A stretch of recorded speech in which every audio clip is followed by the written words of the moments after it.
What is a Teuchter?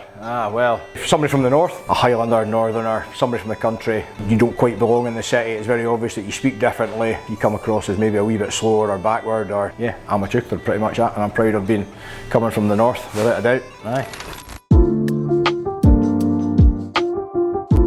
My name's Peter. I'm one of the owners of Teuchters and Teuchters Landing with my business partner John Tyndall. Teuchters came about back in probably 2000. The building had been what I would call 1990s, late 1990s, when everything was all shiny and bright and mirrors and colours and everything else, and John knew the building, having worked in it before. It was a bar, but it was a Spanish bar, but he knew that the stone walls were there and stuff like that, and they'd all been covered up with plasterboard and glass and all sorts of things, and given the opportunity, which was basically a sledgehammer to a wall with plasterboard glass, actually, I vividly remember it, and breaking the glass and actually finding the stone walls. And then there's no interior design involved. It's two Teuchters with a couple of pots of paint, sort of thing.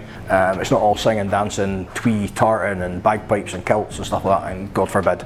I guess there's a place for that, but definitely not with us. That's not who we are. We just want to create something that people really felt comfortable in. Years ago, the pub was owned by Norrie Rowan, who used to play for Scotland actually, and I actually played at the same rugby club as Norrie, as it happens, and it was a hive of activity back then. Rugby players came, rugby fans came, but as a rugby player, knowing how close Murrayfield is, and rugby's my sport first and foremost, it was an easy thing to continue that sort of tradition. So Teuchters Landing came into being in 2008. We've got now what we would say with the main bar. We've got a floating pontoon which was existing from previous owners and is very well known around Leith in Edinburgh. We've got a huge big beer garden. We've got a covered decking area.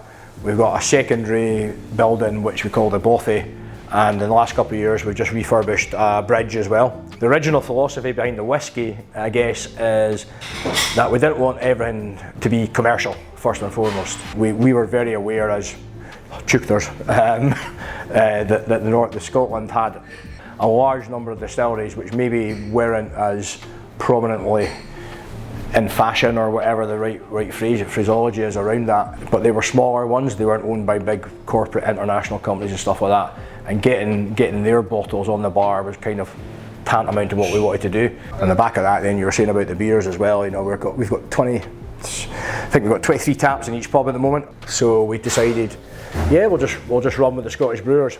We've managed to find products which are, compete very well with the big commercial brands, and what we're able to do is, give choice because we're independent.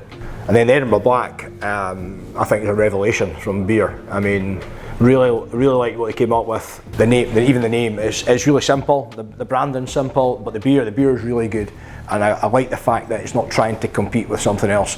And we all know who we're trying to compete with. But Edinburgh Black is just, we wanted to put something on the bar to give people choice. I think one of the hard things for me personally, and John as well, I think, is saying we're not one for blunts for blowing our own trumpets, but we have been around a long time, and I think that speaks for itself, doesn't it?